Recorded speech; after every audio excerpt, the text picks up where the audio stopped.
কী কী বিধিনিষেধ থাকে অ্যান্টার্কটিকা অভিযানে? আজ আপনাদের সেই গল্প শোনাব, আমার ভ্রমণের সত্য গল্প।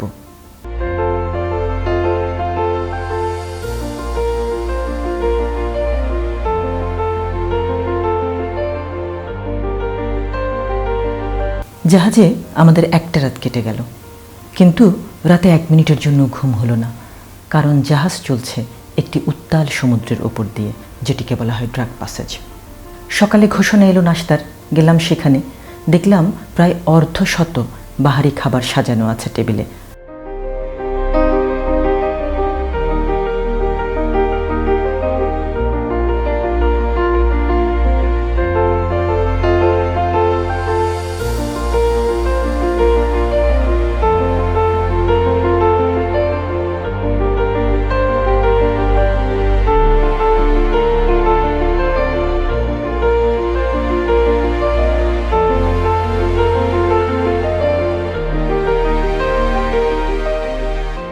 অদ্ভুতভাবে খেয়াল করলাম কোনো খাবার কিন্তু পড়ে যাচ্ছে না। জাহাজ দুলছে ডানে বায়ে, কিন্তু খাবার কিন্তু পড়ে যাচ্ছে না। এমনই কায়দা করে এই খাবারগুলোকে রাখা হয়েছে জাহাজে। আমার কোনো ধরনের কোনো খাবার খাওয়ার রুচি হলো না। আমি 3-4টে তরমুজ খেয়ে এসে কেবিনে শুয়ে পড়লাম।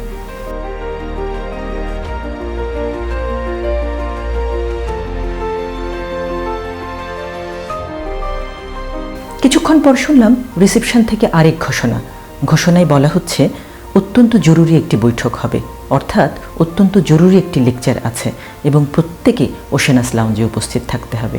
শুধু তাই নয়, এমনও বলা হলো উপস্থিতি কাউন্ট করা হবে। স্বাভাবিক কারণে আমার মনে হলো নিশ্চয়ই কঠিন কোনো বৈঠক বা কঠিন কোনো আলাপ আলোচনা। তৈরি হয়ে ছুটে গেলাম ওশেনাস লাউঞ্জে। আমাদের এক্সপিডিশনস লিডার মারিও বলতে শুরু করেছেন। মারিও বলছেন, এই অ্যান্টার্কটিকা মহাদেশকে রক্ষা করার জন্য একটি ট্রিটি হয়েছে, অর্থাৎ একটি চুক্তি হয়েছে, যেটিকে বলা হয় অ্যান্টার্কটিক ট্রিটি। আমাদের প্রত্যেককে এই অ্যান্টার্কটিক ট্রিটির উপরে যত্নশীল হতে হবে। এবং এই ট্রিটি হয়েছে 1959 সালে।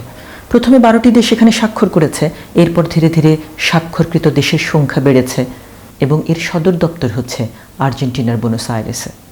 এই ট্রিটিতে, অর্থাৎ এই চুক্তিতে সব ধরনের সামরিক কার্যকলাপ নিষিদ্ধ করা হয়েছে। তিনি আরও বলছেন, এই আইনের প্রতি আমাদের যত্নশীল হতে হবে। এমন কিছু করা যাবে না যাতে এখানকার যে প্রাণী জগৎ আছে সেগুলো ক্ষতিগ্রস্ত হয়। Disturbing Antarctic wildlife is actually a criminal offense in Antarctica. So we of course want to avoid that at all costs. So when we are there, we walk slowly, peacefully, quietly. We don't shout or scream. And also, if there is an animal like a penguin who has to pass by, we stop, we let the penguin pass. Penguin থেকে সদা 15 foot দূরে থাকতে হবে। তাদেরকে কোনো ধরনের খানা খাওয়ানোর চেষ্টা করা যাবে না এবং তাদেরকে কোনোভাবেই উত্ত্যক্ত করা যাবে না।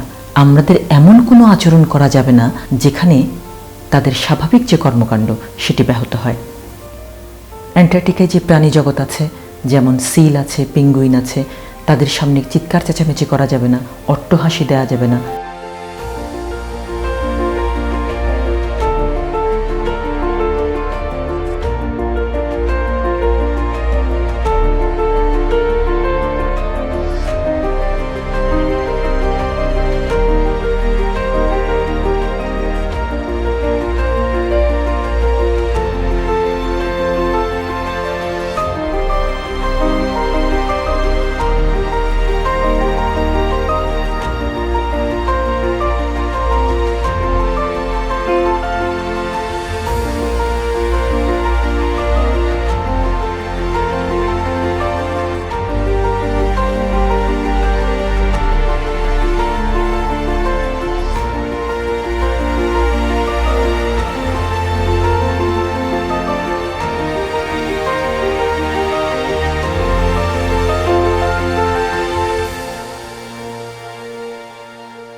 এই পোলার মহাদেশ নিজের বৈচিত্র্য নিয়ে সমৃদ্ধ। আমাদের আর নতুন করে এই মহাদেশে কোনো সমৃদ্ধি আনার প্রয়োজন নেই। আমার মনে হলো সেই অনুপমের গান, আমাকে আমার মতো থাকতে দাও। বলা হয়ে থাকে অভিযাত্রীরা একটা সময় পর্যন্ত কুকুর নিয়ে যেতেন অভিযানে এবং সেখানে পেঙ্গুইন কেটে কেটে কুকুরকে খাওয়াতেন। 1959 সালে যখন অ্যান্টার্কটিক ট্রিটি হলো, অ্যান্টার্কটিক ট্রিটি হওয়ার পরে এই বিষয়গুলোর উপর নিষেধাজ্ঞা তৈরি হলো এবং সেখানে কুকুর নিয়ে যাওয়াটা নিষিদ্ধ হলো এবং তারপর থেকে সেখানকার পরিস্থিতির উন্নতি ঘটতে থাকলো। অ্যান্টার্কটিকা থেকে কোনো প্রজাতি বা প্রাণী আনা সম্পূর্ণ নিষিদ্ধ। পাথর, পালক, হাড়, ডিম এবং মাটির চিহ্ন সহ যে কোনো ধরনের জৈবিক উপাদানও আনা নিষিদ্ধ। Also, we do not remove anything from Antarctica, so no bones, feathers, stones, eggs, any other things, part of buildings.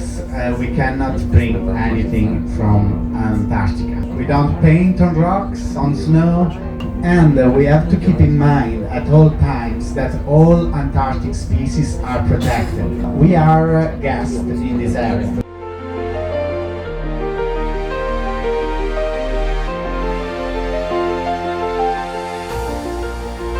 জাহাজ থেকে অপারেশনে নামার আগে প্রতিটি জিনিস যেমন ব্যাকপ্যাক, ক্যামেরা ব্যাগ স্যানিটাইজ করে নিতে হবে।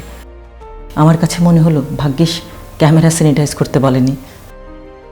যেখানে প্রাণী আছে অর্থাৎ পেঙ্গুইন আছে, সিল আছে, সেখানে শরীরের কোনো অংশ দিয়ে বরফ স্পর্শ করা বা তাদেরকে স্পর্শ করার চেষ্টা করা যাবে না এবং বুট জুতা ছাড়া শরীরের আর কোনো অংশ অ্যান্টার্কটিকা স্পর্শ করতে পারবে না। আমি ভাবছি পায়ের বুট জুতা কী এমন পুত পবিত্র। পরে অবশ্য মারিওর বক্তৃতায় সেটি খোলাসা হলো। জাহাজ থেকে নামার সময় অবশ্যই বুট জুতা স্যানিটাইজ করে তবেই নামতে হবে। There is not going to be any sitting on the ground or on the snow or sliding on the snow when we are around wildlife. This is because we might have anything on our clothes again and it might contaminate the area. So the only thing that can be in touch with the snow is our boots, nothing else. I know this is very hard to go with because of course it comes so natural to just sit down, take it all in, have a look, but unfortunately from this year is not possible anymore, and this is a very important regulation established by IATO, and we have to go for it. Because of the same reason, we cannot put anything on the ground. একটা picnic mood নিয়ে জাহাজে উঠেছিলাম, এখন মনে হচ্ছে picnic একেবারে panic হয়ে গেল। এত বিধিনিষেধ শুনে, এত না শুনে, এত করা যাবে না শুনে আমি এই বৈঠকের নাম দিলাম না বৈঠক।